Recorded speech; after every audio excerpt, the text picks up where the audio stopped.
من الشیطان الرجیم بسم اللہ الرحمن الرحیم صلی اللہ علیہ حبیبہ سیدنا محمد وآلہ وصحبہ وبارک وسلم۔ یا اللہ کریم آپ نوازیں گے تو عرض کر سکوں گا اپنے صفت علیم اور صفت نور سے مدد فرمائیے۔ پہلا سوال یہ ہے کہ غرور کسے کہتے ہیں؟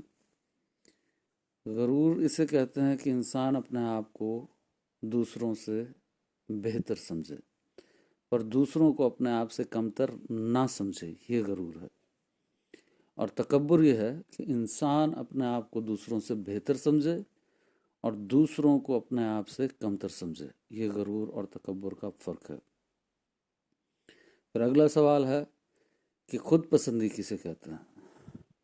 خود پسندی اسے کہتے ہیں کہ جب انسان کو اپنے اندر عیب، نقص اور غلطی نظر نہ آئے، اس کو صرف دوسروں میں عیب، نقص اور غلطیاں نظر آئیں، یہ خود پسندی ہے۔ کچھ لوگ یہ کہتے ہیں کہ اپنے آپ کو بہتر سمجھنا دوسروں سے، یہ خود پسندی ہے۔ یہ خود پسندی نہیں ہے، یہ تو غرور کی ڈیفینیشن ہے۔ خود پسندی کی ڈیفینیشن یہ ہے کہ آپ کو اپنے اندر عیب، نقص اور غلطی نظر نہ آئے، اس لیے خود پسندی کو خفی شرک کہا گیا ہے کہ یہ خفیہ شرک ہے۔ اب اس بات کو یوں سمجھیے کہ اگر میں نے کہا کہ میں دوسروں سے بہتر ہوں اور دوسرے مجھ سے کمتر ہیں، اس میں کیسا شرک ہو سکتا ہے؟ اس میں تو کوئی شرک نہیں ہے۔ میں اپنے آپ کو بہتر سمجھ رہا ہوں اور دوسروں کو کمتر سمجھ رہا ہوں، بری بات ہے، تکبر ہے، پر شرک کہاں سے آ گیا؟ شرک تو تب ہوگا جب اللہ کی برابری ہوگی۔ تو اللہ کی برابری تب ہو سکتی ہے کہ اللہ سبحان ہے، پاک ہے۔ سبحان کا مطلب وہ ہر عیب اور نقص سے پاک ہے۔ تو خود پسندی کی یہی ڈیفینیشن ہے کہ جب انسان اپنے آپ کو ہر عیب اور نقص سے پاک سمجھنا شروع ہو جائے، اب یہ خفی شرک ہوگا، کیونکہ اللہ سے مقابلہ شروع ہو گیا کہ اللہ بھی ہر عیب اور نقص سے پاک ہے اور میں بھی ہر عیب اور نقص سے پاک ہوں۔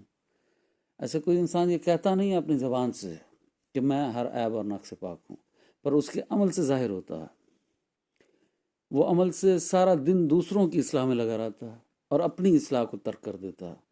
دوسروں کے بارے میں کہتا رہتا ہے کہ اس کے قول و فعل میں یہ تضاد ہے، اس کی بات کچھ اور ہے اور عمل کچھ اور ہے، اور اس کے اپنے قول و فعل میں تضاد ہوتا ہے۔ وہ اپنی اصلاح کو ترک کر دیتا ہے، اپنے عیب اور نقص کو نہیں دیکھتا۔ یہی تو خود پسندی ہے۔ اس لیے حضرت عائشہ سرکار نے فرمایا، امہات المومنین نے، کہ جب تجھے لگنے لگے کہ تو بزرگ ہو گیا تو سمجھ لے کہ تو غلط راستے پر ہے، اور جب تجھے لگنے لگے کہ تو گنہگار ہے تو جان لے کہ اب تو صحیح راستے پر ہے۔ اس قول سے، اس فرمان سے بھی یہ ثابت ہوتا ہے کہ جب انسان اپنے آپ کو غرور، جب انسان اپنے آپ کو سمجھتا ہے کہ اس میں عیب اور نقص موجود ہے، وہ گنہگار ہے، تو وہ خود پسندی سے محفوظ ہے۔ پر جیسے ہی وہ سمجھتا ہے کہ میں بزرگ ہوں، تو اس کا مطلب ہے وہ اپنے آپ کو عیب اور نقص سے آزاد سمجھ رہا ہے، اور یہ خود پسندی ہے۔ بیماری جو ہوتی ہے نا، وہ ظاہر کی بھی ہوتی ہے اور باطن کی بھی ہوتی ہے۔ ظاہر کی بیماری یہ ہے جو جسم کو ہو گئی، سر درد ہے، بخار ہے، نزلہ ہے، زکام ہے، یہ ظاہر کی بیماری ہے۔ باطن کی بیماری یہ ہے کہ جیسے حسد ہے، بغض ہے، کینہ ہے، تکبر ہے، خود پسندی ہے۔ تو خود پسندی باطن کی بیماریوں میں سے بہت بڑی بیماری ہے، نفس کی بیماریوں میں سے بہت بڑی بیماری ہے۔ اللہ اس بیماری سے ہمیں محفوظ فرمائے۔ اس لیے اپنے آپ کو عیب سے، نقص سے پاک نہ سمجھیں، اور صرف دوسروں کی اصلاح میں نہ لگے رہیں، بلکہ اپنی بھی اصلاح کریں، اپنی اصلاح کو ترک نہ کریں کسی بھی صورت میں۔ ایک اور سوال ہے کہ ہدایت کسے کہتے ہیں؟ تو ہدایت یہ ہے کہ قرآن ہدایت ہے، سنت ہدایت ہے، حدیث ہدایت ہے، ہر نیکی کی بات ہدایت ہے۔ اور توفیق کسے ہے؟ توفیق کسے کہتے ہیں؟ توفیق یہ ہے کہ جب کسی کام کے اسباب مہیا ہو جائیں، یعنی جب کسی کام کے اسباب آپ کو مل جائیں تو یہ توفیق ہے۔ مثال کے طور پر نماز کا وقت ہو گیا تو آپ کے پاس وضو ہے، وضو کا پانی ہے، تو یہ توفیق ہے۔ آپ کے پاس صاف لباس ہے، یہ توفیق ہے۔ آپ کے پاس جائے نماز ہے، یہ توفیق ہے۔ یہ توفیق نہیں ہے کہ فرشتے آپ کو زبردستی پکڑ کے مصلی پہ کھڑا کر دیں۔ توفیق کہتے ہیں اسباب کا مل جانا، اسباب کا مہیا ہو جانا۔ تو اللہ نے ہمیں ہدایت بھی دے دی اور توفیق بھی دے دی ہے۔ ہمیں اللہ سے ہدایت اور توفیق مانگنی چاہیے، اس میں کوئی حرج نہیں ہے، بالکل اس سے دعائیں مانگنی چاہیے۔ بہرحال اس نے ہمیں ہدایت بھی دے دی ہے اور توفیق بھی دے دی ہے۔ مارکیٹ جانا ہو تو فوراً چل پڑتے ہیں، کوئی نہیں کہتا مجھے توفیق دے دے۔ کھانا پینا ہو تو فوراً چل پڑتے ہیں، کوئی نہیں کہتا یا اللہ مجھے توفیق دے دے۔ فلم دیکھنی ہو تو ہر کوئی دیکھنے کے لیے چلا جاتا ہے، کوئی نہیں کہتا مجھے توفیق دے دے۔ نماز پڑھنے کی بات ہو تو کہتے ہیں یا اللہ تو ہمیں توفیق دے۔ حضرت صاحب آپ ہمارے لیے دعا کریں کہ اللہ ہمیں توفیق دے۔ تو بھائی توفیق تو اللہ نے دے دی ہے، ہدایت بھی دے دی ہے۔ تمام انبیاء رسول جو آئے ہیں یہ سب ہدایت ہیں، قرآن سنت حدیث جو ہے یہ سب ہدایت ہے، اور اسباب کا مل جانا یہ توفیق ہے۔ تو توفیق بھی ہے ہمارے پاس اور ہدایت بھی ہے۔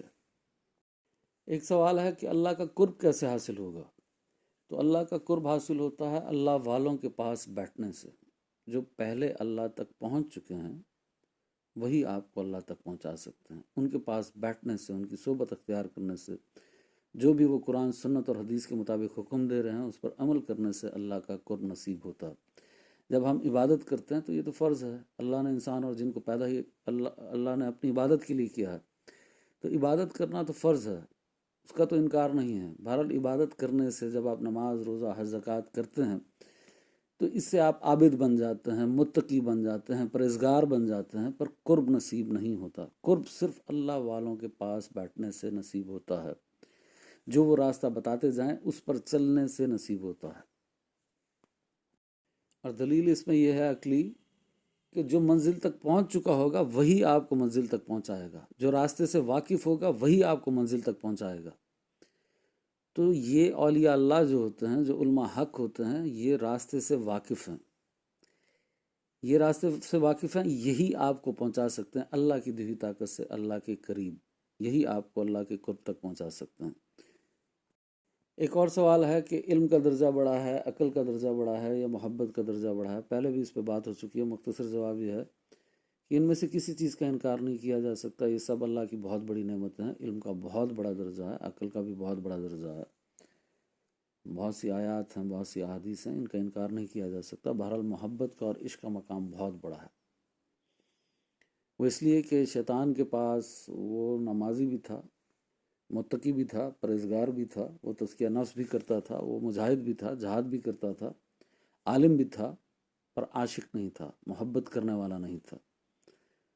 تو اللہ نے پوچھا کس چیز نے تجھے روکا سجدہ کرنے سے؟ اس نے کہا میں آدم سے بہتر ہوں، یہ مٹی سے بنا ہے اور میں آگ سے بنا ہوں۔ تو اس نے اپنے عقل کو استعمال کیا، اس نے اپنے علم کو استعمال کیا اور غلط جواب دیا، اور اللہ نے فرمایا جا تو روندہ درگاہ ہے، میری بارگاہ سے نکل جا، تو شیطان ہے، تو مردود ہے، تو لعنتی ہے، قیامت تک تجھ پر لعنت ہے۔ یہ لعنت اس پہ کیوں برس رہی ہے؟ کیونکہ اس نے اللہ کے سامنے اپنے علم کو اور اپنی عقل کو استعمال کیا۔ جب اللہ اور اس کے رسول کا واضح حکم موجود ہو تو وہاں اس حکم کو ماننا چاہیے، تسلیم کرنا چاہیے، اپنے علم کے گھوڑوں کو نہیں دوڑانا چاہیے۔ جب اللہ اور اس کے رسول کا حکم ہو تو وہاں پہ عشق اور محبت کو استعمال کرنا چاہیے، عقل اور علم کو استعمال نہیں کرنا چاہیے، عقل اور علم کو دنیاوی معاملات میں استعمال کرنا چاہیے۔ تو بہرحال اس میں نے عقل اور علم کی کوئی نفی نہیں کی ہے، علم کا بھی بہت بڑا مقام ہے، بہت فضیلت ہے، عقل کی بھی بہت فضیلت ہے، بہرحال محبت کا مقام بہت بڑا ہے۔ فرشتوں نے کہا، جب فرشتوں سے اللہ پاک نے فرمایا تم سب سجدے میں چلے جاؤ، تو وہ سب کے سب سجدے میں چلے گئے، حالانکہ وہ بھی بہت بڑے عالم تھے، بہت زیادہ متقی اور پرہیزگار تھے۔ تو انہوں نے یہ نہیں کہا، انہوں نے کیا استعمال کیا؟ انہوں نے عشق کو استعمال کیا ہے، محبت کو استعمال کیا، اور شیطان نے عقل اور علم کو استعمال کیا۔ اور قرآن میں بھی یہ دلیل موجود ہے، ایک نہیں بہت دلیل ہیں، مختصر کیونکہ جواب ہو رہے ہیں یہاں پر، کہ اللہ پاک فرماتا ہے کہ نبی پاک کے جو ساتھی ہیں، اہل بیت ہوں یا صحابہ ہوں، ان کی نشانی علامت یہ ہے کہ وہ کہتے ہیں سمعنا وأطعنا، ہم نے سنا اور اطاعت کی۔ تو جو اللہ اور اس کا رسول کا حکم ہو اس کو سنیں اور اس کی اطاعت کریں۔ یہاں پر علم کو اور عقل کو استعمال نہیں کرنا چاہیے۔ دنیاوی معاملات میں آپ علم اور عقل کو استعمال کریں، جب اللہ اور اس کے رسول کا معاملہ ہے تو وہاں محبت کو استعمال کریں۔ اس لیے کہا گیا ہے کہ دل کے اوپر 3 قسم کے پردے ہوتے ہیں۔ ایک نفسانی خواہشات کا پردہ ہوتا ہے جو تزکیہ نفس کرنے سے ہٹ جاتا ہے، یا تکلیف اور بیماری